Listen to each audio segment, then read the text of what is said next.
Dnes sme mali ďalší natáčací deň. Čo na to hovoríš? Aké máš pocity? No, pocity perfektné, lebo som spokojná, lebo máme nové šaty letné, aj spoločenské. Tak mám taký kameň zo srdca mi spadol, že to je natočené a že dievčatá môžem predviesť nové šatočky a nové spoločenské šaty, ktoré ty budeš každý deň dávať na sociálne siete. Dúfam, že budú tie šaty úspešné a že dievčatá v tých šatočkách budú šťastné a krásne.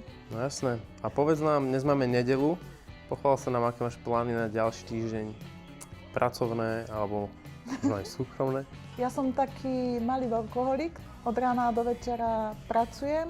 Či už je to sociálne siete, odpovedám zákazničkám, na čo sa pýtajú, alebo samozrejme, však veľmi dobre vie, že máme výrobu kabatíkov, takže už máme objednávky pre zákazníkov do Česka a na Slovenska, čo majú obchody s oblečením, takže pre nich vyrábame teraz kabáty, musíme to všetko tak doštrngať, materiály naobjednávať, strihy upraviť. No a potom samozrejme máme dve predajničky, tak tie navštíviť na Botovej, na Predmestskej, pozrieť, či je všetko v poriadku, čo im treba, či niečo treba doobjednať.